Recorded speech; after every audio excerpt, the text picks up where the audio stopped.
2030 के भारत के इस विषय पर हम लगातार कई चेहरों को सामने ला चुके हैं और लोगों से बातचीत करते ये नजर आते हैं कि आखिर 2030 के जो लक्ष्य हैं वो प्राप्त हो पाएंगे या फिर नहीं। तो लक्ष्य कुछ ऐसे हैं कि शून्य गरीबी, शून्य भुखमरी और अच्छी शिक्षा व्यवस्था 2030 तक भारत देश को मिल जानी चाहिए। कुल 17 लक्ष्य हैं, हालांकि सतत विकास लक्ष्य, लेकिन 3 प्रमुख लक्ष्यों पर हम फोकस्ड है, उन्हीं पर बातचीत करते नजर आते हैं। तो हमारे साथ आज बातचीत करने के लिए बिहार से जुड़ चुके हैं अब्दुल रहमान जी, जो कि राष्ट्रीय महामंत्री भाजपा अल्पसंख्यक मोर्चा से हैं। तो सबसे पहले मैं आपका बहुत बहुत स्वागत करती हूँ कि आपने नमस्ते। इतना कीमती समय दिया और इस कीमती विषय पर आज आप बात करने आए हैं। नहीं, नहीं, बहुत अच्छा आपने आपकी शुरुआत बहुत अच्छी है। ये अच्छा विषय है, इस पर डिबेट होना चाहिए। आपने हमें मौका दिया, इसके लिए बहुत-बहुत धन्यवाद आपका भी। जी, बिल्कुल। चलिए, पहला सवाल मेरा आपसे ये रहेगा कि 2030 तक लक्ष्यों को प्राप्त करने की बात कही गई है कि 2030 तक गरीबी, भुखमरी और शिक्षा के हालात जो भी बने हुए हैं, उनसे बेहतर दिखने चाहिए 2030 तक। अब अगर मैं, क्योंकि आप बिहार राज्य को बहुत अच्छे से, हालाँकि पूरे भारत देश की मैं बात करूँगी, लेकिन बिहार क्योंकि आप वहाँ से बिलॉन्ग करते हैं, तो मैं वहाँ की अगर मौजूदा स्थिति जानना चाहूँ आपसे और 2030 तक बिहार की क्या तस्वीर रहेगी, इसके बारे में थोड़ा दर्शकों को बताइए। देखिए, बिहार में पहले से डेवलपमेंट हुआ है और हुँ, अब भुखमरी कहीं है नहीं अब। पहले हुँ, वाली बात नहीं है, पहले भुखमरी से लोग मरते थे, लेकिन अब हुँ, वैसा कोई विषय नहीं है। लेकिन शिक्षा शिक्षा एक विषय है अभी। शिक्षा हुँ, में बहुत सारी अभी प्रगति नहीं हो पाई है बिहार में। बिहार के बच्चे दूसरे राज्यों में आज भी पढ़ने जाते हैं। हुँ, ये हुँ, सबसे बड़ी समस्या है और बिल्कुल। मेरा मानना है कि देश में शिक्षा तो कम से कम फ्री होना चाहिए। हुँ, लोग हुँ, सभी कम से कम गरीबी रेखा से नीचे के लोग जो हैं या निम्न वर्ग के लोग जो हैं, उनकी चिंता इस बात की रहती है कि बच्चों को अच्छी तालीम, अच्छी शिक्षा कैसे देंगे, इसकी हुँ, चिंता में वो रहते हैं। इसके लिए हुँ, सबसे जरूरी है कि शिक्षा मुफ्त होनी चाहिए। स्वास्थ्य और शिक्षा 2 चीज़ मुफ्त होना चाहिए देश में, हुँ, हुँ। कि बच तो क्या कोई भी लगता है कि मौजूदा सरकार की अगर हम बात करें, तो इस पर मुफ्त शिक्षा और स्वास्थ्य पर क्यों नहीं ध्यान दे रही है मौजूदा ये सरकार? स्वास्थ्य पर तो सरकार ने स्वास्थ्य पर तो ध्यान दिया है। जो हाँ, गरीबी रेखा से नीचे लोग हैं, उनके लिए स्वास्थ्य पर सरकार ने ध्यान दिया है, आयुष्मान कार्ड है, ये सब किया है। लेकिन उसमें भी है हुँ, जो निम्न वर्ग के लोग हैं, जो मीडियम मध्यम वर्ग के हुँ, लोग हैं, उनकी उनको आयुष्मान का जो लाल कार्ड के धारी है, उनको तो आयुष्मान कार्ड मिल जा रहा है। वो 5 लाख का हुँ, इलाज करा ले रहे हैं। लेकिन जो मध्यम वर्ग के लोग हैं, हुँ, उनके देखिए बड़े लोग और नीचे के लोग जो उनके लाल कार्ड धारी हैं, वो तो इसका लाभ उठा ले रहे हैं। लेकिन जी, जो बीच के लोग हैं, जो मध्यम वर्ग के लोग हैं, ना उनका हुँ, आयुष्मान कार्ड बन रहा है, उनको स्वास्थ्य की सुविधा नहीं मिल पा रही है। वो जी, वो इससे चिंतित है, वो परेशान है। इसकी हुँ, इसका सरकार को ध्यान देना चाहिए। और दूसरा विषय ये है कि हाँ, बच्चों को अच्छी शिक्षा मिले, हुँ। ये नहीं हो पा रहा है। सर अच्छी शिक्षा कैसे मिल पाएगी? मतलब ऐसे क्या कदम उठाए जाने चाहिए? क्योंकि शिक्षा मैं मानती हूँ कि एक ऐसा शर्त है, अगर शिक्षा मिलेगी तो फिर गरीबी और भुखमरी अल्टीमेटली इन चीजों पर भी असर होगा। तो अच्छी शिक्षा एकदम कैसे मिले? आपने आपने सही कहा कि जब तक शिक्षित नहीं होंगे बच्चे हमारे, तब तक तो गरीबी रहेगी ही। गरीबी दूर नहीं हो सकती है। ये बात आपने सही उठाया। लेकिन हुँ, मतलब इस बात का है कि जो स्कूलें हैं, उसमें जो अध्यापक हैं, वो हुँ, भी अपनी ज़िम्मेवारी सही से उठा नहीं पाते हैं। वो हुँ, अच्छी सैलरी लेते हैं, हुँ, लेकिन उसमें भी भ्रष्टाचार है। हुँ, भ्रष्टाचार की बात की जाए, तो अध्यापक बच्चों के साथ भ्रष्टाचार करते हैं। वो बच्चों को पढ़ाते नहीं हैं, सही से समय नहीं देते हैं। उनको हुँ, वो कोचिंग की तरफ मजबूरन उनको जाना पड़ता है। अगर पहले के जब हम लोग शुरू में पढ़ते थे, तो हुँ, आज से 20 साल, 25 साल पहले, तो शिक्षक इतना क्लासरूम में ही पढ़ा देते थे कि कोचिंग का और टीचर की आवश्यकता नहीं होती थी। लेकिन आज के डेट में जो अध्यापक है, शिक्षक है, वो क्लास में सही से बच्चों को नहीं पढ़ा पाते हैं, नहीं समझा पाते हैं। इसलिए बच्चे मजबूरी में उनके गार्जियन कर्जा लेकर हर तरह का मुसीबत उठाकर बच्चों को कोचिंग में भेजते हैं, टीचर रखते हैं। इसलिए ये गलत है। अध्यापक को भी ये सोचना चाहिए कि वो आप इतना हेवी सैलरी ले रहे हैं और सरकारी स्कूल के टीचरों की सैलरी कोई कम कम नहीं है। जब आप सैलरी ले रहे हैं तो बच्चों को पढ़ाइए आप। स्कूल में जो वीकल बच्चे हैं, जो कमजोर बच्चे हैं, उनको अलग से क्लास लीजिए उनका। ये जरूरी है। बिल्कुल। इसकी यहाँ पे चिंता देखिए, होनी जैसे चाहिए। शिक्षा की हमने बात करी, तो एक और बिहार राज्य की अगर हम बात करें, तो एक बहुत बड़ी मुसीबत है जो है माइग्रेशन। यानी कि बिहार राज्य से जब हाँ, लोग दूसरे राज्य की तरफ जाते हैं, तो आखिर उनकी मजबूरी होती है। कोई अपना देखिए अपना घर छोड़ के नहीं जा सकता है। देखिए छोड़ के जाने में यही काफी यही मुसीबत होती है, यही लेकिन यही जाना यही मजबूरी है। देखिए यही ये है कि बिहार में कोई उद्योग धंधे नहीं है। हम्म। उद्योग धंधे नहीं है बिहार में। अब अगर कोई उद्योग बैठाना चाहता है तो असल है क्या कि सबसे बड़ी समस्या ये है कि बिहार के मजदूर गुजरात में ज्यादा है। हम्म। गुजरात के जो फैक्ट्री है उनमें काम करते हैं। तो हम्म। गुजरात के लोग भी नहीं चाहते हैं कि बिहार में उद्योग लगे। सबसे बड़ा मैं ये आरोप लगा रहा हूँ आपके हम्म। माध्यम से कि जी। गुजरात के लोग नहीं चाहते हैं कि बिहार में कोई उद्योग डेवलप हो। कि मजदूर जब वापस आ जाएंगे तो गुजरात का उद्योग बंद हो जाएगा। इसलिए उन लोगों की प्लानिंग है कि बिहार में कोई उद्योग नहीं लगे। और कोई उद्योग लगाना चाहता है तो उनको डिस्टर्ब करते हैं, डिस्टर्ब करवाया जाता है। जैसे अभी हाल में ही बिहार सरकार ने पिछले 2-3 साल में बहुत सारे उद्योग पॉलिसी बनाए। बहुत सारे लेदर पॉलिसी बना, टेक्सटाइल पॉलिसी बना, इथनॉल पॉलिसी बना, ये सब पॉलिसी बने। लेकिन उनको जमीन पर नहीं आने दिया। जो लोग कर रहे थे उनको उस जगह से हटा दिया गया। फिर और फिर हटाकर वही सवाल यही उठता है कि फिर सरकार क्यों नहीं ध्यान दे रही है इस पे। देखिए सरकार की मंशा सही नहीं। मेरी जो सरकार मौजूदा सरकार है। मेरी सरकार है, केंद्र में हाँ। मेरी सरकार है, बिहार में मेरी सरकार है। लेकिन मैं साफ हाँ। साफ कहता हूँ, सरकार होने पार्टी में रहना अलग बात है। लेकिन हाँ। सरकार की मंशा सही नहीं है कि बिहार में कल कारखाने लगे, उद्योग लगे। बिहार के लोग जो अपने बच्चों को छोड़कर, अपने पत्नियों को छोड़कर बाहर कमाने जाते हैं, उनके साथ बाहर में दुर्व्यवहार भी होता है बहुत सारा। उनको बिल्कुल। ना सही से रहने की व्यवस्था होती है, नहीं सही से खाने की व्यवस्था होती है। और वो लोग अपने परिवार को छोड़ के बाहर सालों साल, 2-2 साल पर वापस आते हैं। तो ये बिहार सरकार और केंद्र सरकार की बड़ी जिम्मेवारी है कि बिहार में उद्योग धंधे लगे। बिहार के लोग पलायन करके बाहर नहीं जाए कमाने। कब नहीं जाएंगे? जब उनको उद्योग, बिहार में पहले बहुत सारी चीनी मिल थी, सब चीनी मिल बंद है। 1-2 चीनी मिल छोड़ के सब बंद है। जूट मिल हुआ करती थी, सभी जूट मिल बंद है। तो क्या करेंगे बिहार के लोग? रोजगार नहीं देखिए, है तो क्या करेंगे? ऐसी पार्टी में फिर आप क्यों हैं, जो जिनकी मंशा ही सही नहीं है, फिर ऐसी पार्टी में आप क्यों नहीं, हैं? पार्टी में रह के भी देखिए, पार्टी बहुत सारी अच्छी काम भी करती है हमारे, ऐसा नहीं है।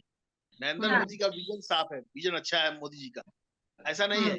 लेकिन कुछ लोग हैं जो इसको नहीं चाहते हैं। देखिए बिहार में नहीं चाहते हैं। सर क्यों बिहार में बिहार में नहीं जाते हैं? सवाल है कि सबसे बड़ी बिहार में क्यों समस्या नहीं बिहार की है पलायन। लोग जो बाहर जा रहे हैं, ये सबसे बड़ी समस्या है बिहार की। देखिए, अब्दुल इसके रहमान कारण जी, बिहार बिहार में जितना ध्यान नहीं दिया जा रहा है, क्या उतना ही टैलेंटेड बिहार है और उतना ही टैलेंटेड वहां के लोग हैं, है नहीं ना। है, सही बात बिहार है। के टैलेंटेड लोगों की वजह से ही बहुत के, जैसे महाराष्ट्र, मुंबई हो गया, गुजरात हो गया, यहाँ की बहुत सी फैक्ट्रियां और इंडस्ट्रीज बिहार के लोगों की वजह से ही चल रही हैं। मेहनती होते हैं, बहुत काम करते हैं, पढ़ाई में भी अच्छे होते हैं, इस वजह से उनका फायदा उठाया जा रहा है। हर इलेक्शन में फायदा उठाया जाता है। हर चुनावी प्रक्रिया जो भी होती है उसमें बिहार के लोगों का फायदा उठाया जाता है। तो आप देखिए, आप भी बिहार से बिलोंग करते हैं, तो मैं ये जानना चाहती हूँ, आपकी तरफ से क्या कभी कोई ऐसा इनिशिएटिव हुआ कि नहीं, बिहार के लोगों के लिए सरकार कुछ अच्छा अच्छा करे, आपकी तरफ से कुछ भी केंद्र की तरफ आपने कुछ उनको लेटर लिख के दिया कि नहीं, आप बिहार पे ध्यान दीजिए, क्योंकि बहुत देखिए, सारे देखिए देखिए सत्ताधारी पार्टी कुछ भी नहीं कर रही है अभी बिहार के लिए। नहीं, सत्ताधारी पार्टी बीच में कुछ लोग, देखिए पार्टी में भी कुछ लोग अच्छे होते हैं, ऐसा मैं नहीं कहता। देखिए जैसे बीच में 2001 में 2000 में सरकार बनी, नीतीश कुमार के नेतृत्व में भाजपा की सरकार बनी।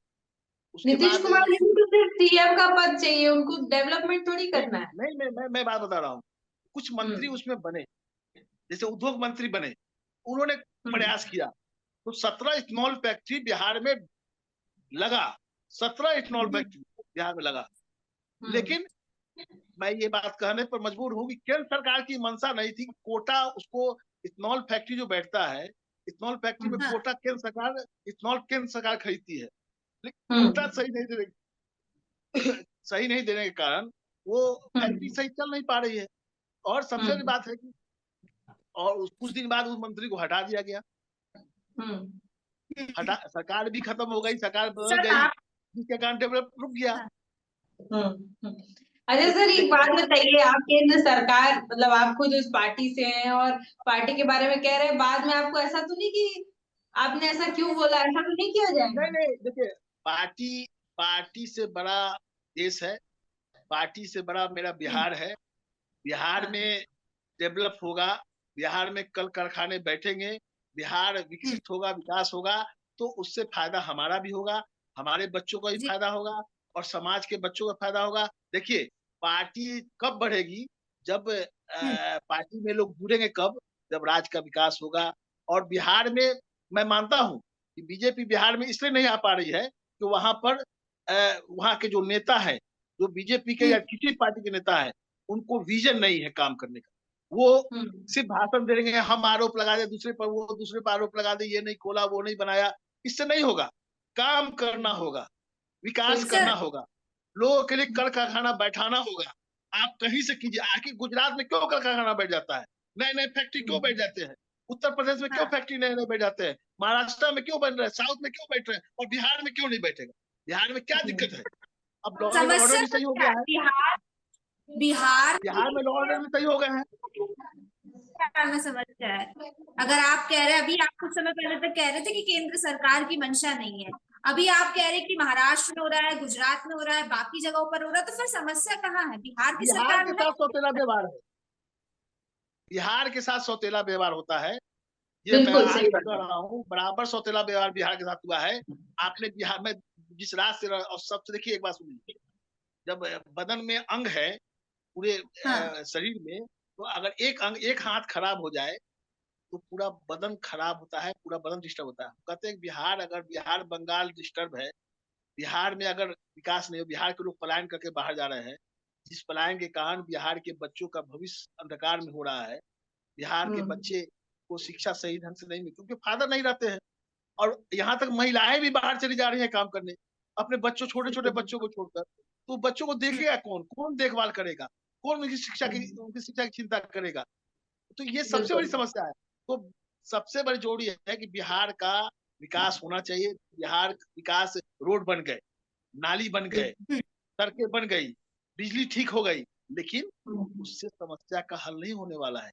सबसे बड़ा अभी भी समस्या का देखिए, हल अभी भी होगा, अब्दुल रहमान जी, अभी भी होगा, बहुत से ऐसे क्षेत्र हैं कल बिहार कारखाना के खुलेगा। जिनमें विकास की जरूरत है। बहुत से ऐसे कल क्षेत्र हैं जिनमें रोड भी नहीं होगी और बिजली भी नहीं होगी, नहीं, बहुत से ऐसा ऐसे नहीं है, क्षेत्र। ऐसा नहीं है। बिहार में अब वैसा बात नहीं है, रोड और बिजली सब जगह हो गई है, रोड, एक बिजली, एक, एक पुल जगह या रोड, सब जगह। बिजली और लॉ एंड पानी की ऑर्डर भी अच्छा समस्या हो नहीं गया है। है, लॉ एंड ऑर्डर भी अच्छा हो गया है। लेकिन सबसे जरूरी है, इन सब के अलावा बिहार में उद्योग धंधे लगेंगे। बिहार के हम्म लोग अच्छा काम करना जानते हैं, मेहनती लोग होते हैं, ईमानदार लोग होते हैं, वो काम हम्म करेंगे, वो बिहार में आके काम करेंगे, तो अपने बच्चों को ध्यान देंगे, बच्चे शिक्षित होंगे, तो विकास, हम्म देश का विकास होगा। सिर्फ बिहार का विकास नहीं होगा, बिहार के बच्चे शिक्षित होंगे तो पूरे देश का विकास होगा, ये बात मानना पड़ेगी। बिल्कुल बिल्कुल बिल्कुल। चलिए, क्योंकि थोड़ी समय की सीमा भी है, तो मैं आपसे एक आखिरी सवाल, और बहुत अहम सवाल पूछने जा रही हूँ कि जिस तरीके से आपने बताया कि बिहार में भी लॉ एंड ऑर्डर अच्छा हो गया है, रोड अच्छी होगी, लाइट अच्छी होगी, ठीक है, अग्री। लेकिन इसमें एक सबसे लूप होल, सबसे बड़ा कहते हैं ना कि लूप होल है कि वहां के लोगों को रोजगार ही नहीं मिलता है, रोजगार की वजह से लोग बाहर चले जाते हैं। अब जब बात आ रही है कि बिहार के हर एक नागरिक को बिहार के हर एक नागरिक को, हर एक नेता को, हर एक मंत्री को पता है कि बिहार की स्थिति सही नहीं है। तो एक आप पॉलिटिक्स के अंदर है, पॉलिटिशियन है आप, तो मैं आपसे जानना चाहती हूँ कि आखिर ऐसा क्या है कि सब कुछ जानते हुए कि सालों से बिहार को बिल्कुल प्रायोरिटी नहीं मिल रही है, बिहार को पीछे ही रखा जा रहा है, तो फिर बिहार को डेवलप क्यों नहीं किया जा रहा है? क्या वहां के लोगों का फायदा उठाया जा रहा है? क्या बिहार में इंडस्ट्रीज नहीं आ सकती हैं? क्या नेताओं को नहीं दिख रहा है कि वहाँ इंडस्ट्रीज नहीं है, तो वहां पर इंडस्ट्रीज लाया जाए, वहां पे रोजगार लाया जाए, ताकि लोग वहां से भाग भाग के दूसरे स्टेट में न जाए? लोग अपने पूरा घर, अपनी खेती बाड़ी सब छोड़ के चले जाते हैं, क्यों? क्योंकि वहां पर रोजगार नहीं है। तो आखिर वहां पर अगर रोजगार नहीं है, इंडस्ट्री नहीं है, तो वहां के नेता और जो मंत्री बने बैठे हैं वो लोग फिर क्या कर रहे हैं? वो सिर्फ मंत्री की सुविधा ले रहे हैं। मैं साफ साफ बोलना चाहता हूँ, किसी भी पार्टी के नेता है, वो या तो पक्ष हो या विपक्ष हो, सब आरोप प्रत्यारोप में सिर्फ लगे हुए हैं। किसी को चिंता नहीं है बिहार की, कि बिहार में कल कारखाने बैठे सब एक डेलीगेट बनाकर, सब मिलकर अगर प्रयास करेंगे। प्रधानमंत्री जी काम करना चाहते हैं, उनका विजन अच्छा है, लेकिन बिहार के नेताओं, कोई भी पार्टी को, हमारी पार्टी को हो या विपक्ष के हो, किसी भी नेताओं का विजन नहीं है। वो सब मिलकर आकर डेलीगेट, ऑल पार्टी डेलीगेट आकर प्रधानमंत्री से मिले। प्रधानमंत्री जी चाहते हैं कि पूरे देश का विकास हो, वो उनमें कोई भेदभाव नहीं है, लेकिन वहां के हमारे बिहार के नेता में विजन नहीं है। मैं साफ साफ कहना चाहता हूँ, कोई में सकारात्मक सोच नहीं है विकास के प्रति। विकास तो हो गया, लेकिन विकास में सबसे बड़ा बात है कि लोग पलायन नहीं करे, इसके लिए कल कारखाना खुले। कौन नेता बिहार का कोई भी डेलीगेट जाके प्रधानमंत्री से आज तक मिला हो? 10 साल हो गए प्रधानमंत्री नरेंद्र मोदी को, कोई नहीं मिला है। इसलिए मैं साफ साफ दोषी सभी पार्टी के नेताओं को करता हूं कि पीएम से जाके मिले, प्रधानमंत्री से अपनी समस्या रखे। सिर्फ लोग आरोप लगाते हैं कि लालू जी ने नहीं किया, जंगल राज हो गया, नीतीश जी, वो कहते हैं नीतीश जी ने नहीं किया। इससे नहीं होगा। आप पीएम से जाके वहां के डेलीगेट मिले और मिलकर प्रधानमंत्री से बात हो। प्रधानमंत्री जी की इच्छा है कि पूरा, प्रधानमंत्री चाहते हैं कि पूरा देश विकसित हो, पूरा देश में विकास हो, पूरे देश में कल कारखाने बैठे। ये वहां के बिहार के नेताओं की दोष है। नेताओं को जो पद पर है उनको जाके प्रधानमंत्री से मिलना चाहिए, अपनी बात रखनी चाहिए। टोटल पार्टी के डेलीगेट जाए और जाके मिलकर अपनी बात रखे। तो प्रधानमंत्री ऐसे नहीं है, प्रधानमंत्री का दिल बड़ा है, वो जरूर विकास बिहार की चिंता करेंगे और चिंता करते रहे। बिल्कुल, चलिए बहुत बहुत धन्यवाद सर, बहुत अच्छी आपने, सबसे अच्छी बात ये है कि आपने सच्चाई सामने रखी।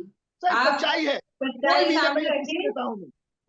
मंत्री का लाभ ले रहे हैं, गाड़ी की सुविधा ले रहे हैं, कोठी की सुविधा ले रहे हैं, और कोई भी विकास बिहार के आरोप प्रत्यारोप के अलावा कोई, या केंद्र का मंत्री हो या बिहार का मंत्री हो या विपक्ष के नेता हो, सिर्फ आरोप प्रत्यारोप पे लगे हुए हैं।